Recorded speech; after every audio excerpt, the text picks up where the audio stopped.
Hello students, good morning. I hope कि आप सारे ठीक होंगे। तो बेटे, जो लास्ट टॉपिक हमने किया था वो था हमारा electric field intensity at any point on equatorial line. और जो आज का हमारा टॉपिक है that is electric field intensity at any point on the axis of circular ring. तो जो आज का टॉपिक है ये भी काफी इंपॉर्टेंट है और आप लोगों ने ध्यान से समझना है इसको। तो हम शुरू करते हैं। तो जो चीज हमने कंसाइडर की है उसको यहाँ पे लिखा हुआ है और हम उसको वन बाय वन एक्सप्लेन करेंगे। तो यहाँ पे हमने क्या है, कंसाइडर कर रखा है। Consider a circular loop of radius A and centre O. एक आपके पास सर्कुलर लूप है, ये आपको नजर आ रहा होगा। सर्कुलर लूप जिसका रेडियस ए है और जिसका सेंटर ओ है। Let the loop carry total charge Q.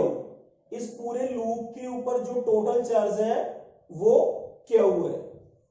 And we have to determine total electric field intensity at any point M on the axis of circular loop.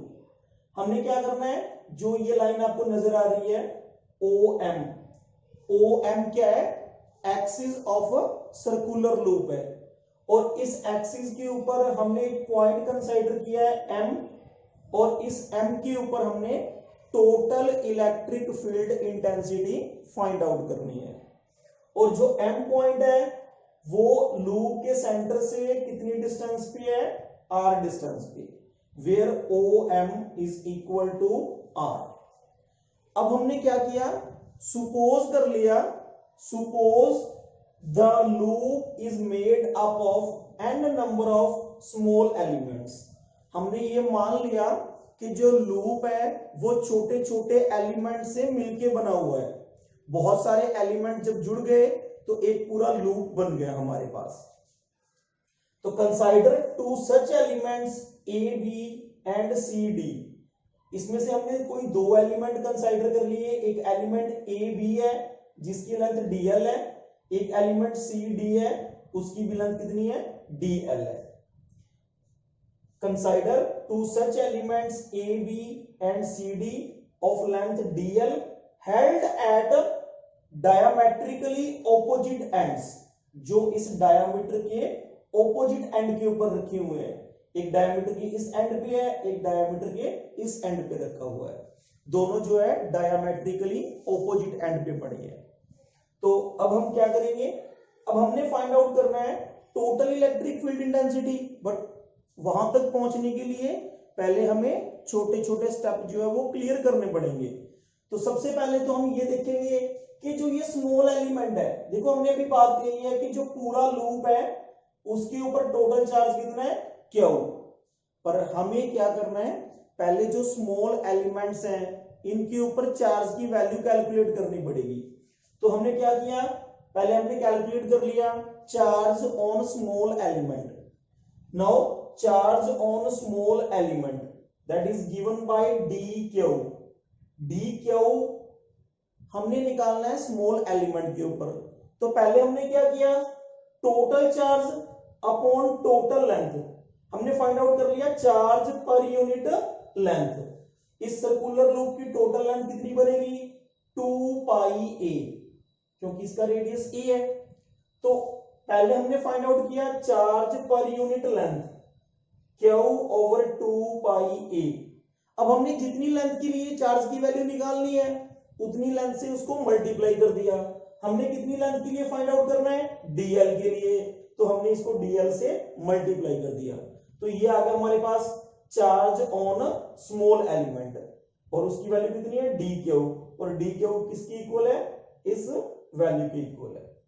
तो हमने small element के ऊपर charge की value find out कर ली।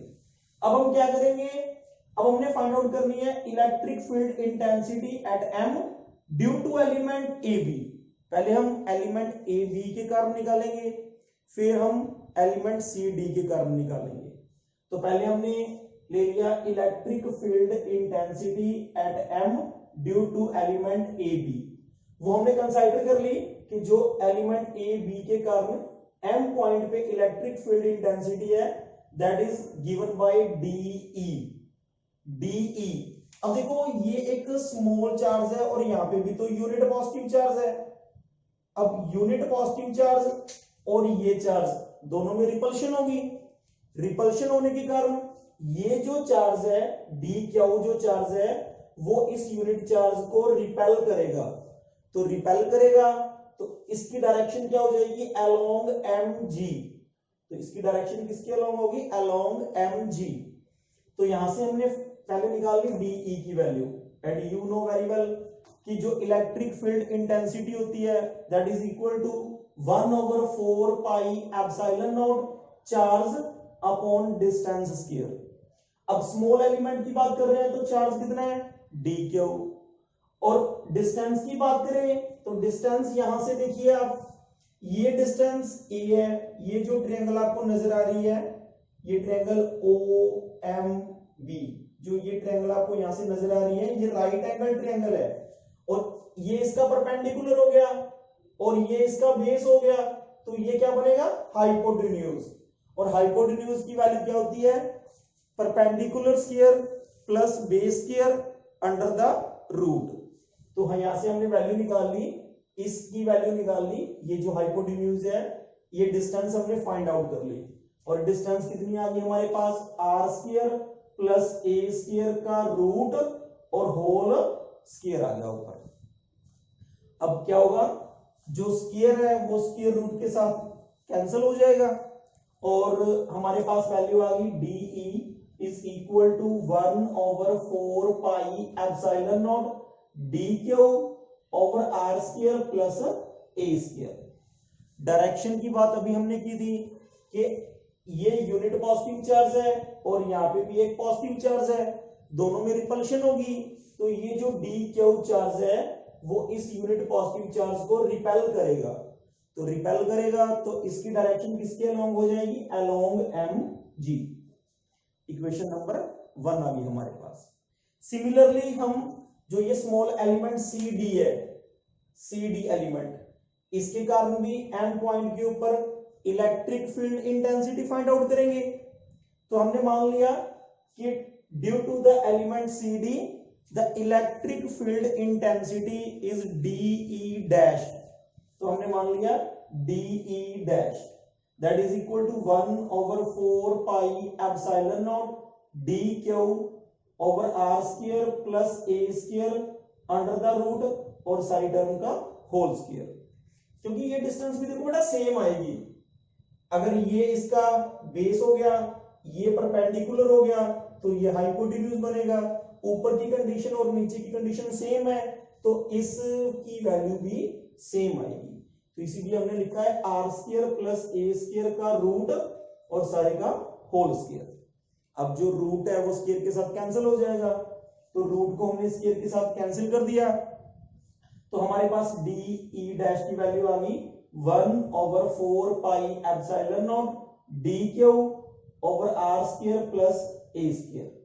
अब बात करते हैं इसकी डायरेक्शन की, तो सेम कंडीशन है, यहां पे पॉजिटिव चार्ज है डी क्यू, यहां पे यूनिट पॉजिटिव चार्ज है, तो दोनों के अंदर रिपल्शन होगी। रिपल्शन होगी तो ये चार्ज इसको रिपेल करेगा, रिपेल करेगा तो इसकी डायरेक्शन हो जाएगी अलोंग एम एफ। तो इसकी डायरेक्शन होगी along M F. This is equation number 2। अब क्या करेंगे हम, इक्वेशन नंबर 1 और इक्वेशन नंबर 2 को कंपेयर करेंगे।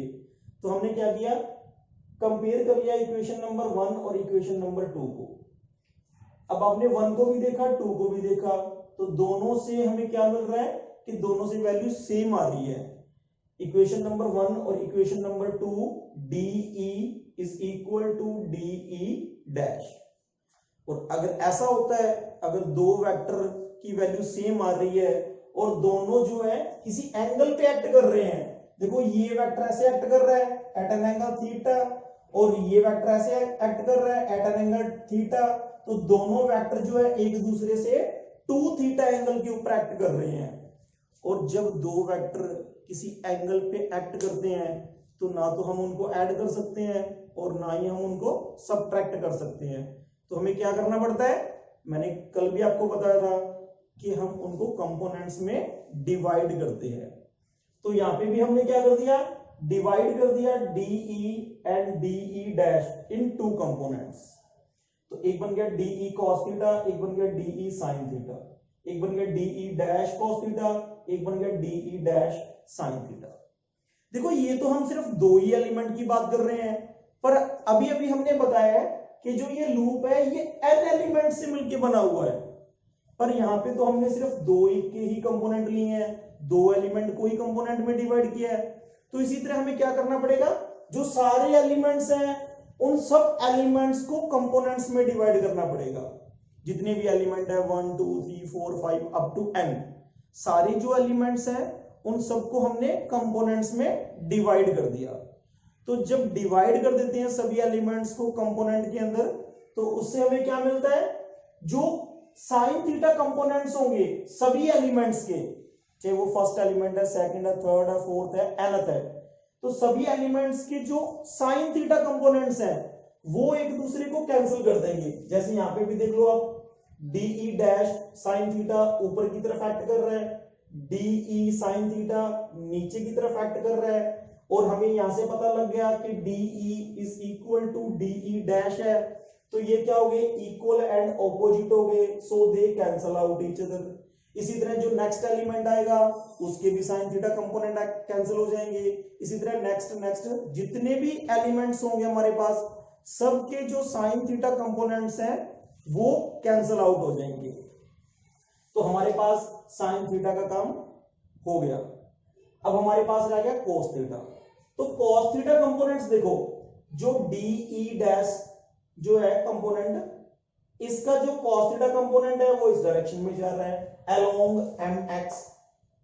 जो DE का जो कंपोनेंट है, DE जो इलेक्ट्रिक फील्ड इंटेंसिटी है, इसका cos theta component same direction के अंदर जा रहा है along mx। इसी तरह अगर हम तीसरा एलिमेंट लेते हैं तो उसका भी जो cos थीटा कंपोनेंट है वो एक्ट करेगा along mx and so on. इसी तरह जो सारे n एलिमेंट्स हैं उन सब n एलिमेंट्स के जो cos थीटा कंपोनेंट्स हैं वो सेम डायरेक्शन में एक्ट करेंगे।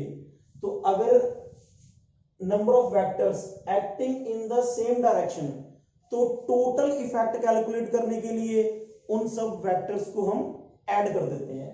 तो इसलिए यहां पे लिखा गया देखो, cos theta components of all elements act in same direction so they adds up. सभी एलिमेंट्स जो cos थीटा कंपोनेंट है वो सेम डायरेक्शन में एक्ट कर रहे हैं, और सेम डायरेक्शन में एक्ट करने के कारण उन सभी को ऐड कर दिया गया।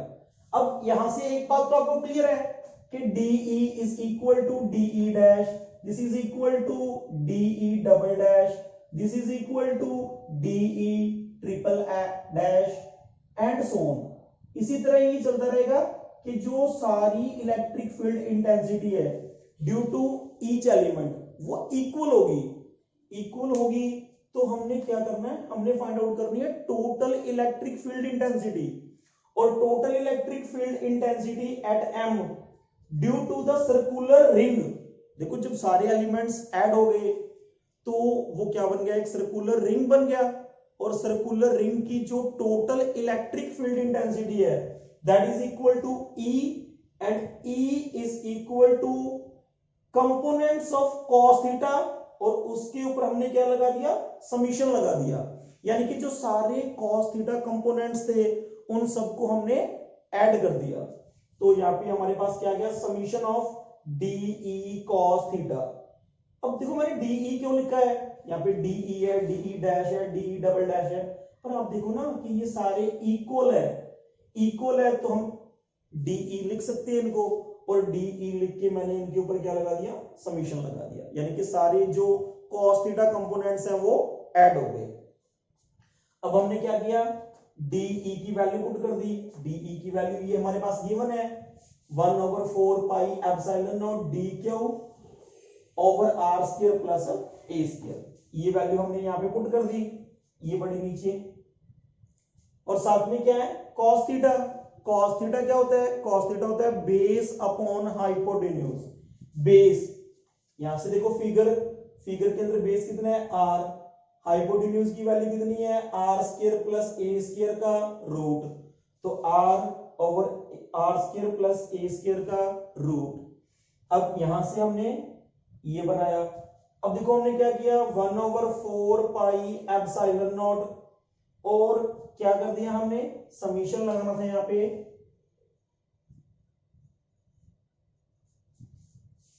D q r square plus q square, d q की वैल्यू पुट कर दी हमने।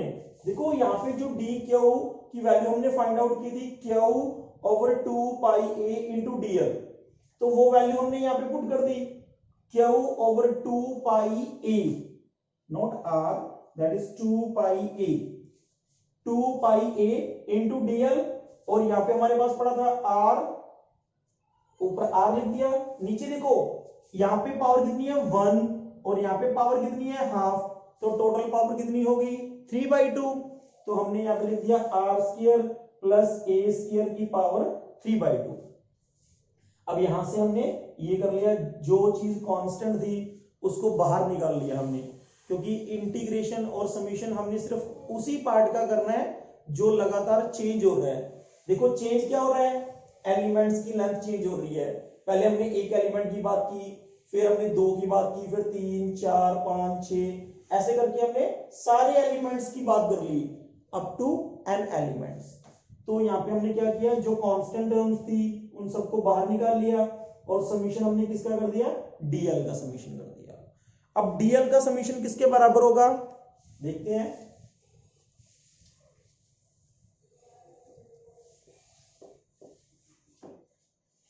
देखो हमारे पास ये आ गया E is equal to 1/4 pi epsilon not Q R over 2 pi R R square plus A square raise to power 3/2 और समीशन ऑफ डी एल। अब देखो सारे एलिमेंट्स जब आपने ऐड कर दिए, सारे एलिमेंट्स अगर आपने ऐड कर दिए, सारे एलिमेंट्स का आपने समीशन कर दिया, तो ये क्या बन गया सर्कुलर लूप, और सर्कुलर लूप की टोटल लेंथ किसकी इक्वल होगी, that is equal to 2 pi ए, तो 2 पाई ए इंटू 2 पाई ए, तो कैंसिल हो गया। अब कैंसिल होने के बाद हमारे पास क्या आ गया, हमारे पास आ गया E is equal to 1/4 pi epsilon not Q R over में रह गया R square plus A square raise to power 3/2। ये आ गई equation number 3। This is the total electric field intensity at point M due to the circular loop. अब इसकी direction की बात करें हम, तो देखो डायरेक्शन, पहला जो कंपोनेंट है वो अलोंग एक्ट कर रहा है mx, दूसरा वेक्टर अलोंग mx, तीसरा वेक्टर अलोंग mx। जितने n एलिमेंट्स के cos थीटा कंपोनेंट्स हैं वो सारे एक्ट कर रहे हैं इन mx डायरेक्शन। तो टोटल इलेक्ट्रिक फील्ड इंटेंसिटी की डायरेक्शन भी क्या हो जाएगी अलोंग mx। तो टोटल इलेक्ट्रिक फील्ड इंटेंसिटी की जो डायरेक्शन है दैट इज अलोंग mx। अब हम बात करते हैं स्पेशल केस की। स्पेशल केस जो है हमारा पहला पॉइंट है, कहता if point M lies at center, अगर पॉइंट M सेंटर के ऊपर ही लाई कर जाए, सेंटर का मतलब ये जो M पॉइंट है अगर O पॉइंट के ऊपर आ जाए, अगर M पॉइंट O पॉइंट के ऊपर आ जाए तो R कितना हो जाएगा, R इज इक्वल टू 0। और अगर R 0 हो गया तो इस इक्वेशन के अंदर जहां R नजर आ रहा है वहां 0 पुट कर दो। अगर यहां पे आपने R की जगह 0 पुट कर दिया तो E की वैल्यू भी कितनी हो जाएगी हमारे पास 0। तो अगर जो पॉइंट M है अगर वो लूप के सेंटर पे आ जाए, अगर लूप के सेंटर पे लाई कर जाए वो, तो जो टोटल इलेक्ट्रिक फील्ड इंटेंसिटी होगी उसकी वैल्यू 0 हो जाएगी। सेकंड है, अगर हमारे पास वही कंडीशन हो, if radius of circular loop is very small, अगर आपके पास सेकंड स्पेशल केस ये बन जाए, if a is very very less than r, अगर रेडियस जो है सर्कुलर लूप का वो अगर बहुत ज्यादा छोटा हो as compare to distance r, then neglect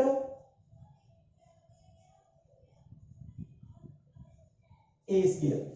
तो इस इक्वेशन में जहां पे आपको a स्क्वायर नजर आ रहा है उसको नेग्लेक्ट कर दो, तो नेग्लेक्ट कर दो इस इक्वेशन में से, तो हमारे पास electric field intensity that is equal to 1/4 pi epsilon not Q R over a square को हमने नेग्लेक्ट करना है, तो ए स्क्वायर को नेग्लेक्ट कर दो तो हमारे पास रह गया आर स्क्वायर और रेज टू पावर 3/2।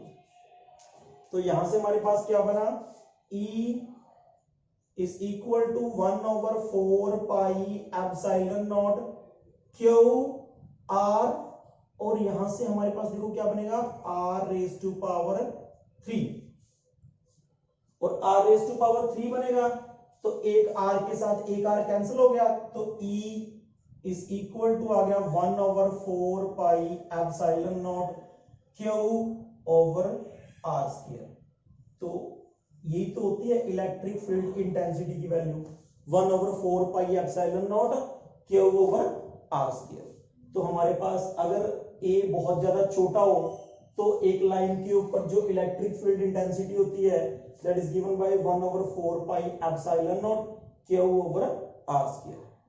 तो आज का जो टॉपिक है ये काफी इंपॉर्टेंट है, आई होप कि आप लोगों को समझ में लग गया होगा। अगर इससे रिलेटेड आपका कोई क्वेश्चन हो तो आप मेरे से पूछ सकते हैं। Thank you.